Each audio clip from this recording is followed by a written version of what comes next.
Good morning વહાલી દીકરીઓ. Unit 12 functions એ આપણે complete કર્યું. એમાં તમને 2 પીરિયડ્સમાં ડિટેલમાં એ બધી સમજૂતી આપી. આજે આપણે ગ્રામરનો યુનિટ 13 છે એડિટિંગ, એ હું તમને કરાવીશ. દીકરીઓ, પરીક્ષામાં દરેક ટેસ્ટમાં એ પૂછાય છે, તો ખાસ ધ્યાન રાખજો બેટા. Rewrite the paragraph correcting the underlined word. નીચેનો ફકરો એ ફરીથી લખો. કઈ રીતે? કરેક્ટિંગ એટલે સુધારીને. ક્યાં સુધારવાનું છે? ધ અંડરલાઇન્ડ વર્ડ્સ, લીટી દોરેલા શબ્દો. લીટી દોરેલા શબ્દો છે એ સુધારી અને નીચેનો પેરેગ્રાફ છે એ ફરીથી લખો. તો દરેક પેરેગ્રાફમાં આવી રીતે લીટી દોરેલા શબ્દ હશે એ આપણે સુધારવાના છે. તો હું આની થોડીક તમને પ્રેક્ટિસ કરાવું દીકરીઓ. It was the day for the final exam yesterday and anybody was nervous. It was the day, એ દિવસ હતો. For the final exam yesterday, it was the day of the final exam yesterday. અંતિમ પરીક્ષાનો દિવસ હતો. એટલે નોની નું ના આવે ને દીકરીઓ, ત્યાં ઓફ આવે. ખાસ ધ્યાન રાખજો. એટલે ખાસ યાદ રાખજો દીકરીઓ કે it was the day of the final exam yesterday. ગઈકાલે અંતિમ પરીક્ષાનો દિવસ હતો. હવે નોની નું ના આવે, ત્યાં ઓફ આવે હંમેશા. ફોર એટલે ને માટે, પણ અહીંયા અંતિમ પરીક્ષાનો દિવસ એટલે નોની નું ના એટલે of. And anybody was nervous. હવે એની છે, એનીબડી નહીં આવે, એવરીબડી આવશે. અને દરેક વ્યક્તિ નર્વસ હતા, એટલે કે થોડા બેચેન હતા. એવરીબડી, બરાબર છે. Most of us had prepared very well.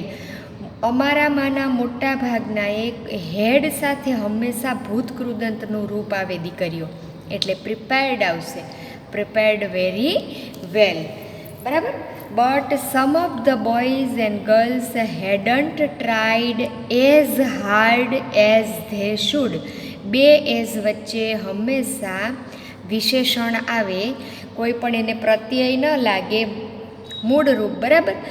As a positive degree બતાવે, અને પોઝિટિવ ડિગ્રી માટે વિશેષણ આવે, એને પ્રત્યય લાગે નહીં. એટલે as hard as they should. તો દીકરીઓ, આ તમારે આન્સર લખો ત્યારે આખો પેરેગ્રાફ લખવો પડે.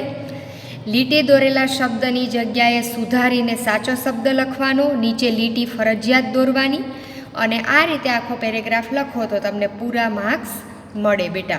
બહુ અગત્યનો છે. 4 માર્ક્સ એટલે અમારી દ્રષ્ટિએ ઘણા બધા કહેવાય, અને એ જો 4 સાચા પડે તો પૂરા માર્ક્સ મળે. તો આ ખાસ ધ્યાન આપીને શીખજો. In the city of Nicosia of Cyprus. તો in the city of Nicosia in Cyprus. સાયપ્રસમાં Nicosia શહેર આવેલું છે ત્યાં, બરાબર. સાયપ્રસ દેશ અને નિકોસિયા શહેર, એટલે સાયપ્રસના નિકોસિયામાં. આપણે એમ કહી શકીએ in the city of Rajkot in Gujarat, right. ગુજરાતમાં રાજકોટમાં, બરાબર.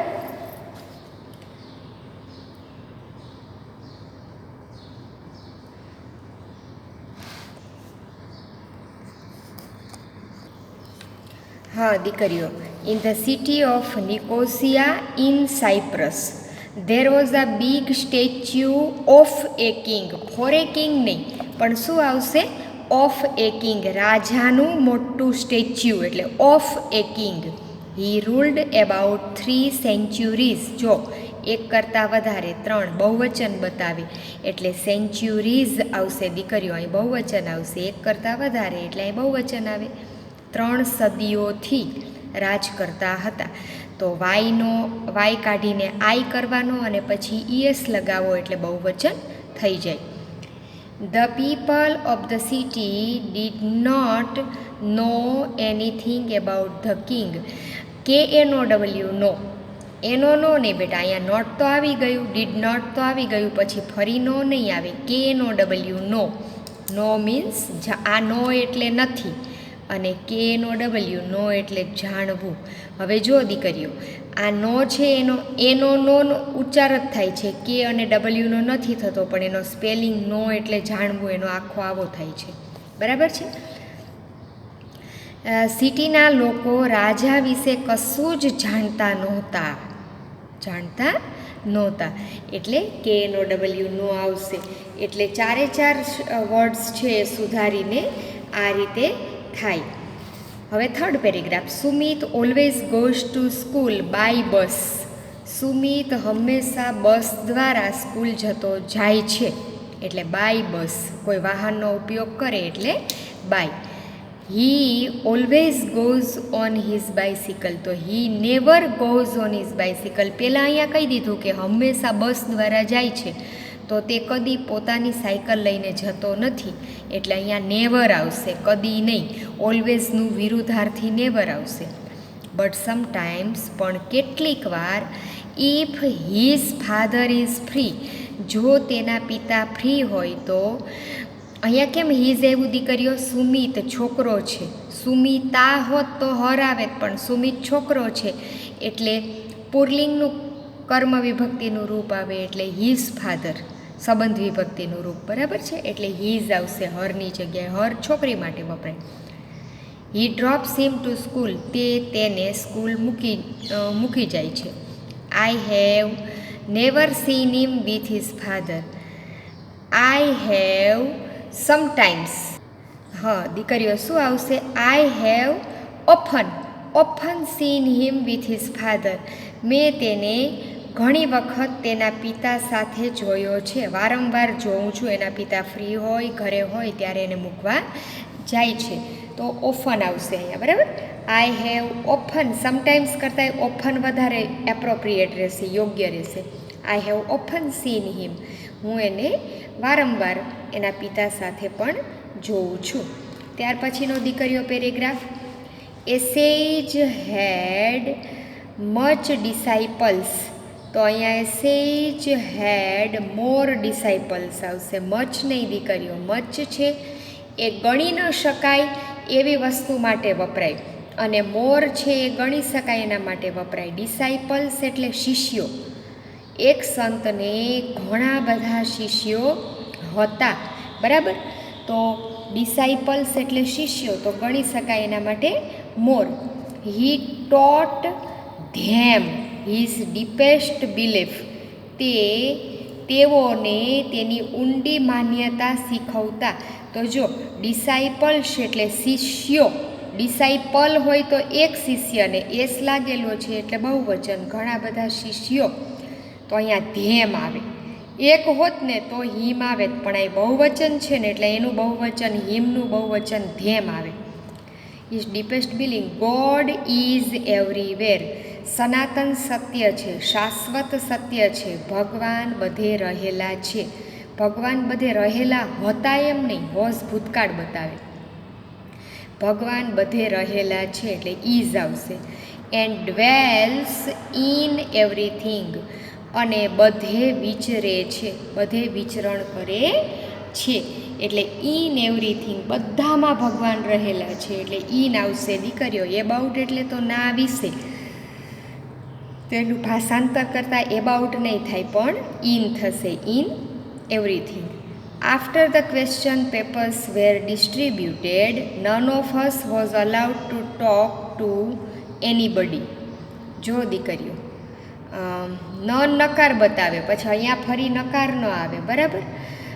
ક્વેશ્ચન પેપર છે એ અમને વહેંચી દીધા હતા, પછી અમને કોઈને પરવાનગી નહોતી, કોઈ પણ સાથે વાત કરવાની અમને પરવાનગી આપેલી નહોતી.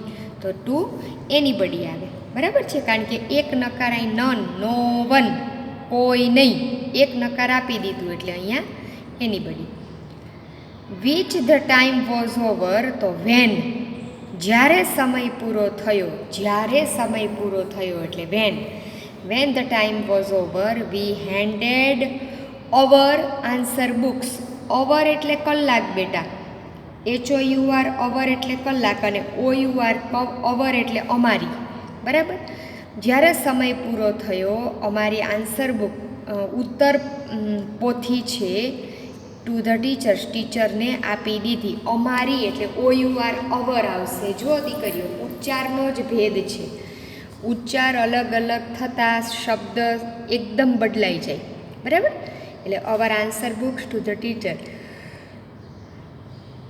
સમ of us were satisfied but happy. અમારામાંના કેટલાક વેર સેટિસ્ફાઈડ ખુશ હતા, સંતોષ મળેલો હતો અને ખુશ હતા. Some of us were satisfied and happy, બરાબર. એન્ડ આવશે, એન્ડ હેપી. એટલે દીકરીઓ આ રીતે પેરેગ્રાફની ભૂલ સુધારવામાં આવે એ તમારે ખાસ ધ્યાન રાખીને કરવું. ત્યાર પછીનો પેરેગ્રાફ દીકરીઓ જોઈએ. Mother was angrily because Kiran was late. Angrily નહીં આવે દીકરીઓ, આ તો ક્રિયા વિશેષણ છે, એ નહીં આવે. મધર વોઝ એંગ્રી, મમ્મી ગુસ્સે હતા, બરાબર છે. આ વોઝ સાથે ભૂતકાળમાં નાઉન, આખું નામ. મમ્મી ગુસ્સે હતા, mother was angry because Kiran was late, કારણ કે કિરણ મોડી આવી હતી. She asked her why she was late. તેણીએ એટલે કે મમ્મીએ તેને એટલે કે કિરણને પૂછ્યું શા માટે તેણી મોડી હતી. વાય શા માટે, કારણ દર્શક શબ્દ આવશે. Kiran did not reply, REPLY reply, બરાબર. એક ભૂતકાળ ડીડ આવી ગયું એટલે એની સાથે બીજું ભૂતકાળ ન આવે પણ મૂળ રૂપ આવે, બરાબર છે. એટલે Kiran did not reply because she was tired and hungry, કારણ કે તેણી થાકેલી હતી અને ભૂખી હતી. હંગ્રીલી નહીં પણ હંગ્રી, HUNGRY, હંગ્રી એટલે ભૂખી હતી.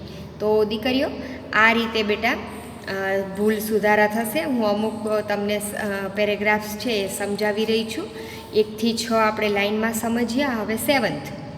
વેન ગુલિવર અવોક, જ્યારે ગુલિવર ઉઠ્યો, ઇટ વોઝ ડે લાઇટ, ત્યારે દિવસનો પ્રકાશ હતો.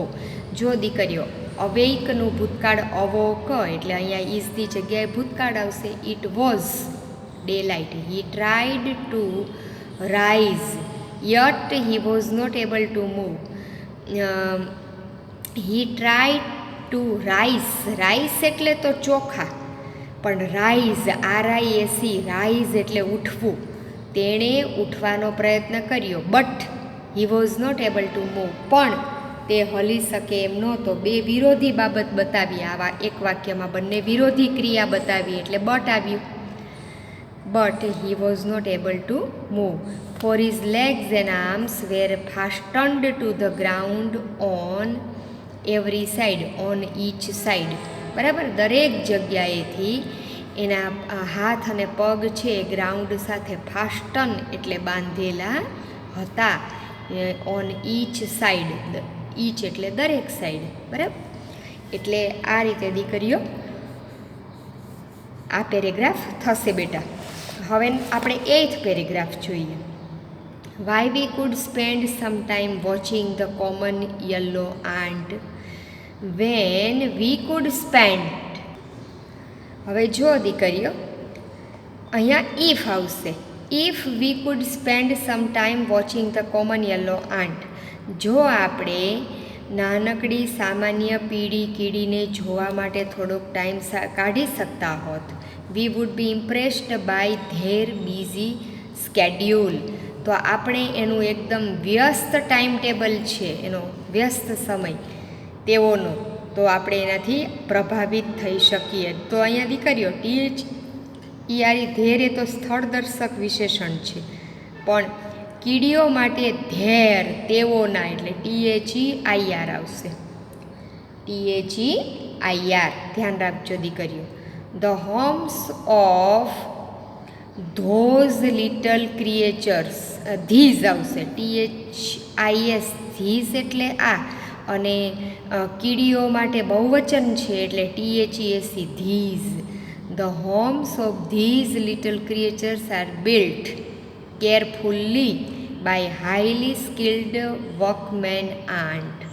હવે જો દીકરીઓ શું કહે છે, આ નાનકડા પ્રાણીઓનું ઘર કેરફુલ્લી એટલે કાળજીપૂર્વક બંધાયેલું હોય છે, એકદમ ઉચ્ચ પ્રકારની આવડતો બરાબર, એનાથી બંધાયેલું હોય છે.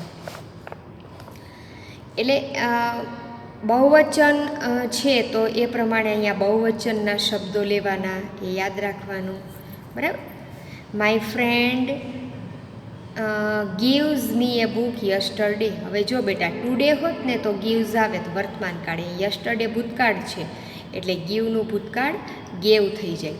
My friend gave me A book yesterday. મારા મિત્રએ ગઈકાલે મને પુસ્તક આપ્યું.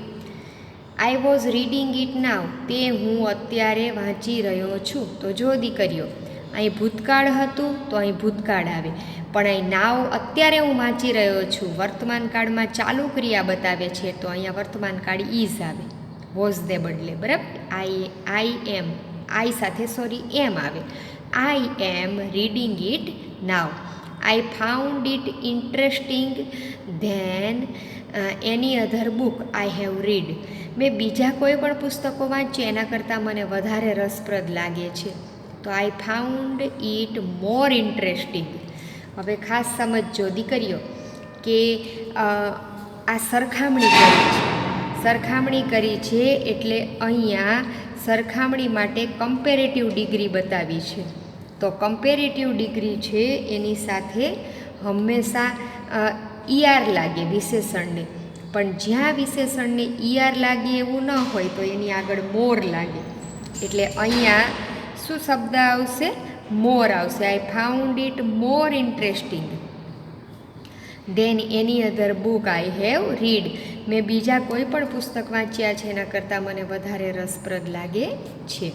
બરાબર છે. I will return it tomorrow. એક જ બુકની બેટા વાત કરી છે તો ધેમ તો બહુવચન માટે આવે. એક જ બુકની વાત કરી છે એટલે અહીંયા ઈટ આવશે. I will return it tomorrow. તેને હું આવતીકાલે પાછું આપી દઈશ. બરાબર છે. તો આવું બધું ધ્યાન રાખવાનું. તો આ છે ને બ્રેઇન ગેમ કહેવાય. મારી દ્રષ્ટિએ એડિટિંગના પેરેગ્રાફ એટલે લીટી દોરેલા શબ્દોને સુધારવાના પેરેગ્રાફ છે ને બ્રેઇન ગેમ કહેવાય. મગજ ભેજાની રમત કહેવાય. તમે બધી રીતે વિચારીને થોડીક બુદ્ધિ દોડાવો એટલે તમને બધા જ આન્સર સાચા પડે. બરાબર છે. ઇંગ્લિશ ગ્રામરના બધા જ પ્રકારના નિયમો કામે લગાવવાના અને પછી સુધારા કરવાના. સાવ સહેલું છે જો એક વખત સમજાઈ જાય તો. 10th paragraph. It was A cold winter day. હવે જો વિન્ટર શિયાળાનો ઠંડો દિવસ હતો. નોની નુના પ્રત્યય આવે બેટા એટલે એપોસ્ટ્રોફી એસ આવે તો વિન્ટર્સ ડે આવશે. ખાસ યાદ રાખજો.